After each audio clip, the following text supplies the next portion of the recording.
potato, and then meal before my workout, I'll probably go for fish as well, sweet potato, because I want something light in my stomach when I go to the gym. I don't want anything heavy because you need the blood in your muscles, you know, contracting, getting electrolytes in there, getting nutrition in there, instead of in your stomach. So if you have anything heavy, trying to digest it like red meat or anything like that, then it's going to be harder on your workouts. You know, you're going to feel sick, you're going to feel nauseous. It's not, you know, you're not going to get a good pump. And then post-workout, and then pre-workout, I'll have the supplements again. I'll have the BCAAs, creatine, glutamine. If it's leg day, I'll normally have the Targo, so get some carbs in me, fast digesting carbs. Then post-workout, I'll have the same supplements as well. And then about an hour after that, I'm having probably around either fish or chicken or something like that. And then last meal at night, it's a slower digesting protein, it's steak. But I do try to mix up my protein sources throughout the day, because you know you have different amino acid profiles as well, so I'm trying to get an influx of different amino acids. I have my fast digesting proteins in the morning, once I've gone through my 8-hour fast of sleeping, and then I'll have a slow digesting protein like steak or maybe a casein shake if I'm traveling, and so I've got a slow trickle of amino acids to keep me anti-catabolic when I'm sleeping, and again I'll have my glutamine, BCAAs, and multivitamin, digestive enzyme, pH balancer and everything before bed as well. But I try to mix up the foods as much as I can, because just like your exercise, it does adapt. With your nutrition, it can adapt as well. So I always try to keep mixing things up as much as possible. I do go a little bit towards my blood type as well. So for that reason, I try to avoid chicken, because I notice when I do eat chicken, I hold a lot of water for some reason. I don't know why. You know, people can hold a bit of water. I seem to hold a lot more water sometimes, especially when I get nervous than the average person. That's why I don't like competing, because when I'm backstage, I get very nervous, and I'll just watch my condition just go downhill within seconds. You know, so it pisses me off a little bit. Whereas if I'm getting photos taken, I don't get nervous. I'm in better shape. Bummer, eh? Sorry, Kris, what was that in relation to your blood type? To a certain degree, I don't follow it, you know, exactly to the T, but you know, I do follow foods specifically for my blood type. I'm a B blood type, so one of the foods that I should avoid, I'll take the neutral foods and you know the beneficial foods, but you know, one of the foods that I avoid or should be on my avoid list is chicken. And I just came across it by accident when I was getting ready for a show once. You know, I just could not get rid of this water.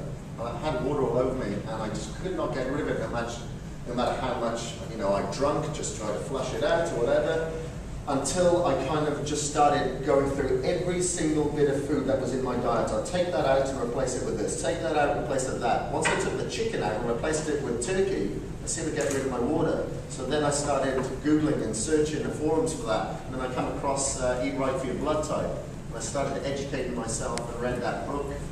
And I started, you know, following a few things that was recommended, and I seemed to get rid of my water just like that. You know, literally within 48 hours, my water had gone just from swapping those foods.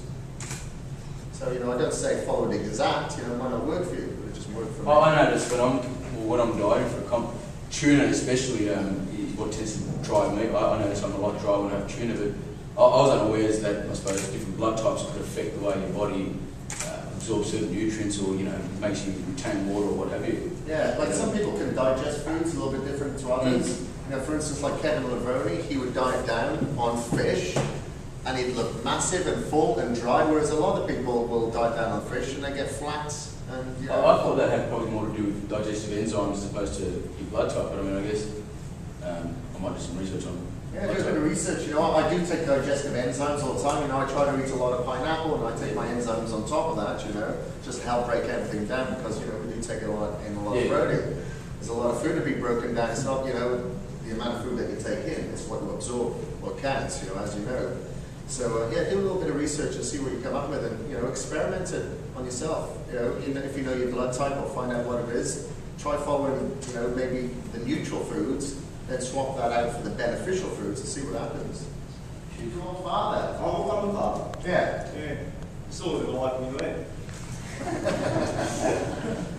you As it goes, so yeah, it's definitely that consistency. It's not focusing on specifically a certain training program, a certain nutrition program. It's that motivation to consistently apply yourself. Because you weren't training at a gym before you came to see me, were you? No, I was living life on the road, jumping with the walls. Yeah.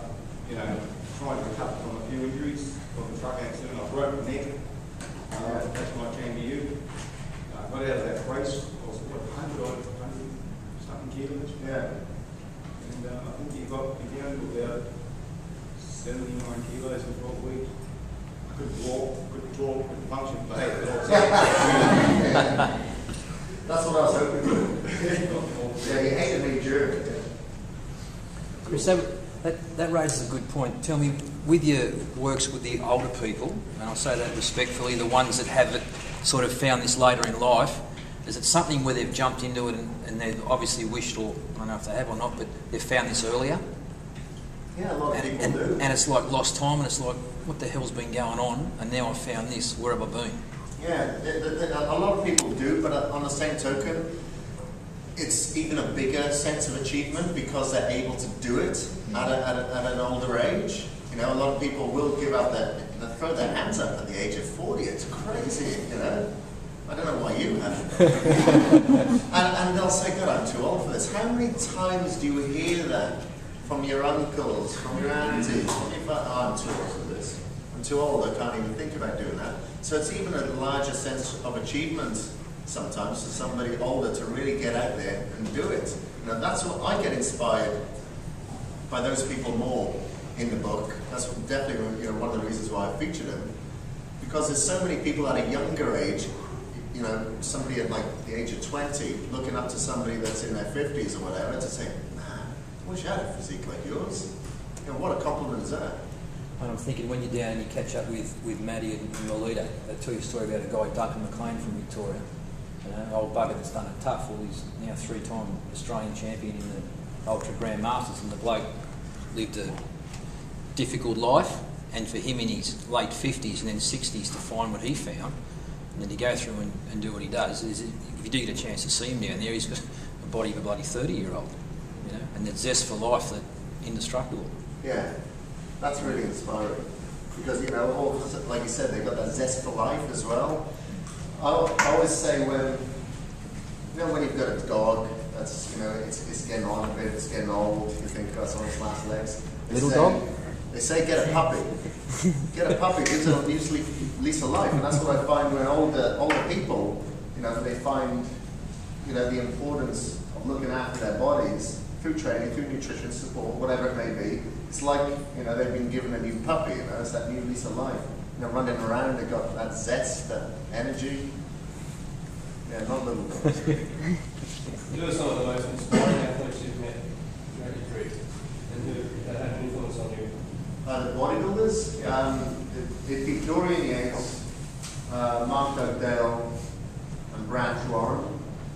And it's not so much for their physical attributes, but for their mental attributes. You know, a lot of these people weren't born with the best genetics, the best physiques. You know, not pleasantly pleasing or whatever. You know, some of them do, but it's more so their work ethic. You know, they're intense people. They may know that they haven't got it. They may know they haven't got the best physiques out there, but they'll work their asses off to make sure that they do.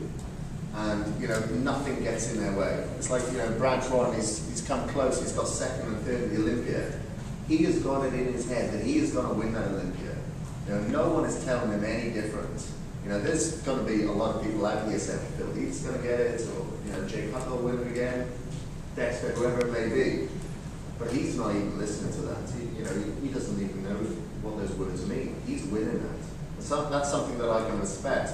And not only that, you know, when you get to know these people personally, you look at their family life, how they look after their families, you know, that love their kids to death, or, you know, their wife or whatever, just look after themselves in a responsible way, and they're great with their fans.